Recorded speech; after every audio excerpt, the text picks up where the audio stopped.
getaran pada pegas.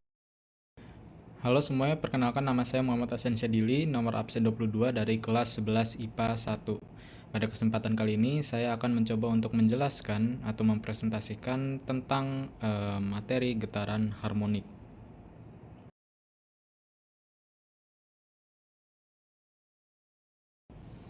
Di getaran harmonik sendiri terdapat beberapa subbab yang akan saya bahas di sini. Yang pertama adalah A, getaran pada pegas, lalu B, persamaan getaran harmonik, lalu C, hukum kekekalan energi pada getaran harmonik, lalu juga elastisitas, lalu hukum Hooke, dan juga susunan pegas.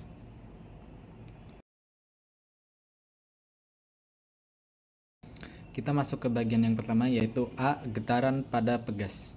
Di sini terdapat pengertian gerak harmonik, yaitu getaran harmonik adalah gerak bolak-balik suatu benda terhadap titik keseimbangan dengan lintasan yang berbentuk sinusodal dari percepatan yang selalu berbanding serta berlawanan arah dengan simpangannya.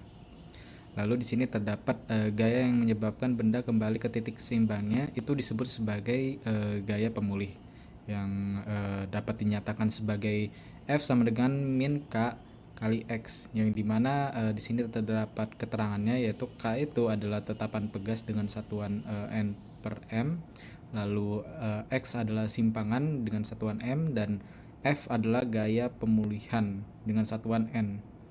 Lalu juga terdapat catatan untuk rumus ini, di mana tanda negatif artinya arah gaya pemulihan berlawanan dengan arah simpangan.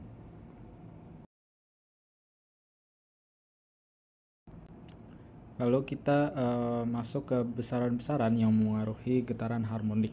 Jadi di getaran harmonik terdapat besaran-besaran yang mengaruhi, yaitu antara lain adalah periode dengan lambang T, dengan rumus T sama dengan T kecil per N. Lalu ada frekuensi yang dengan simbol F kecil, di mana terdapat 3 rumus di dalamnya, yaitu F kecil sama dengan N per T, lalu T besar sama dengan 1 per F, lalu F sama dengan 1 per T. Lalu ada besaran-besaran lain yang mengaruhi, yaitu simpangan dengan lambang X, lalu amplitude dengan lambang A, dan juga sudut fase dengan lambang 0.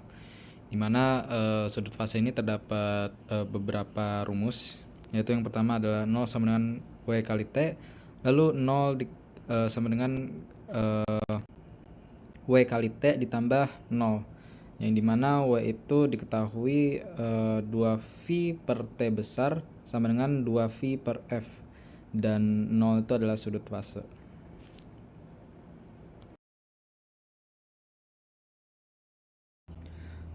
Lalu kita masuk ke subbab selanjutnya, yaitu persamaan getaran harmonik. Yang pertama kita akan membahas simpangan getaran harmonik. Getaran harmonik merupakan proyeksi titik partikel yang melakukan gerak melingkar beraturan pada salah satu gerak tengahnya. Persamaan simpangan dapat diketahui dengan mengamati gerak sebuah titik partikel yang bergerak melingkar beraturan. Dan di sini dapat dinyatakan dengan Y sama dengan A sin W kali T.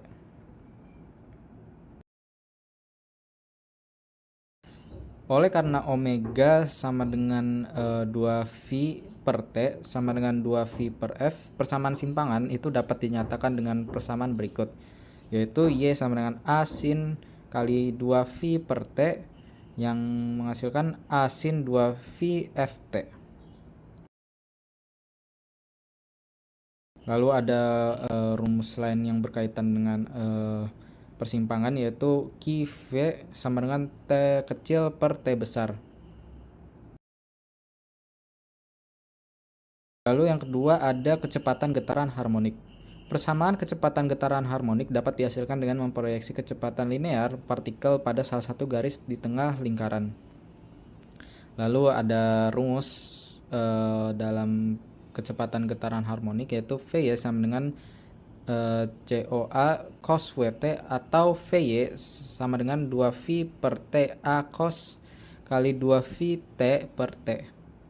Lalu di sini terdapat catatan juga, jika cos W kali T sama dengan 1, kecepatan getaran mencapai nilai maksimum, sehingga persamaannya menjadi sebagai berikut. V max sama dengan W kali A sama dengan 2V per TA. Lalu ada rumus lain juga yang berhubungan dengan kecepatan getaran harmonik, yaitu V1 sama dengan WA kuadrat kurang Y kuadrat. Lalu yang terakhir ada percepatan gerakan harmonik, yang dimana percepatan gerakan harmonik ini bisa dinyatakan dengan rumus AY sama dengan min omega pangkat 2 A sin W kali T. Oleh karena A sin W kali T, maka persamaan juga dapat dinyatakan dengan persamaan berikut. AY sama dengan min W kuadrat kali Y. Lalu ada catatan lain, jika simpangannya maksimum, percepatannya juga maksimum. Oleh karena itu, besar percepatan maksimum adalah sebagai berikut. A max sama dengan min W kuadrat kali A.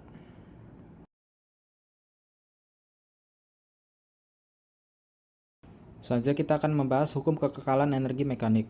Kekekalan energi mekanik pada gerak harmonik itu bisa dijelaskan dari energi potensial, yaitu energi potensial sendiri memiliki penjelasan energi yang terdapat pada benda ketika berada di sekitar titik keseimbangan, yang dimana dirumuskan EP sama dengan 1/2 FY. Lalu ada juga EP sama dengan 1/2 K kali A sin WT pangkat 2. Lalu ada juga yang namanya energi kinetik, yang energi kinetik adalah energi yang terdapat pada benda karena adanya kecepatan atau pergerakan dan massa. Dirumuskan EK sama dengan 1/2 mv kuadrat, lalu EK sama dengan setengah K kali A cos W kali T kuadrat. Di sini terdapat ilustrasinya, gambar di situ dan bisa diperhatikan. Lalu terdapat ada juga yang namanya energi getaran atau mekanik, yang mana adalah penjumlahan dari energi potensial dan energi kinetik, yang dirumuskan EM sama dengan EP tambah EK, lalu EM sama dengan 1/2 K kali A kuadrat.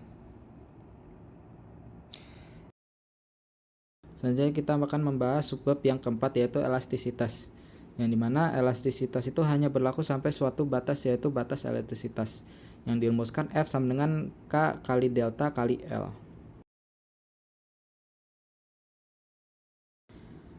Selanjutnya kita masuk ke hukum Hooke atau gaya pegas. Di sebelah kiri terdapat ilustrasi dari grafik tegangan terhadap renggangan, yang dimana untuk menjelaskan hukum Hooke. Di sini dijelaskan bahwa massa deformasi elastis adalah perubahan yang dapat kembali ke bentuk semula, lalu massa deformasi plastis adalah perubahan yang tidak dapat berubah kembali ke bentuk semula. Lalu grafik OA itu menunjukkan berlakunya hukum Hooke. Titik A itu adalah batas dan berlakunya hukum Hooke. Titik B itu adalah batas elastis benda, lalu titik C adalah tegangan maksimum benda mengalami perubahan bentuk secara permanen. Lalu di titik D itu adalah titik patah benda akan patah atau putus jika tegangan yang diberikan sampai ke titik tersebut. Lalu di sini ada gaya elastis atau pegas. Gaya elastis atau pegas itu adalah gaya yang mengembalikan pegas agar kembali ke bentuk semula setelah merenggang menekan. Situ terdapat ilustrasinya di bagian atasnya. Lalu dijelaskan juga bahwa gaya pegas itu berlawanan arah dengan gaya berat, dan pertambahan panjang dapat dirumuskan dengan F sama dengan K kali delta kali X. Kita masuk ke subbab yang terakhir, yaitu susunan pegas. Di sini terdapat dua ilustrasi gambar yang berbeda. Yang di atas itu adalah susunan seri pegas, yang dimana dapat dinyatakan rumusnya, yaitu Fs sama dengan F1 sama dengan F2. Lalu juga delta XS itu sama dengan delta X1 ditambah delta X2 dan seterusnya. Itu tergantung dari soalnya ya. Dan juga 1/KS sama dengan 1/K1 ditambah 1/K2 dan seterusnya. Itu juga tergantung dari soal yang diberikan. Lalu juga ada ilustrasi gambar pegas yang berbeda dari atas, yaitu yang di bawah itu adalah paralel pegas, yang dimana berlaku sebagai berikut. Fp itu sama dengan F1 ditambah F2 dan seterusnya. Lalu delta XP sama dengan delta X1 sama dengan delta X2 dan seterusnya, dan Kp sama dengan K1 ditambah K2 dan seterusnya. Sekian dari presentasi saya dan penjelasannya. Mohon maaf jika kurang jelas. Terima kasih.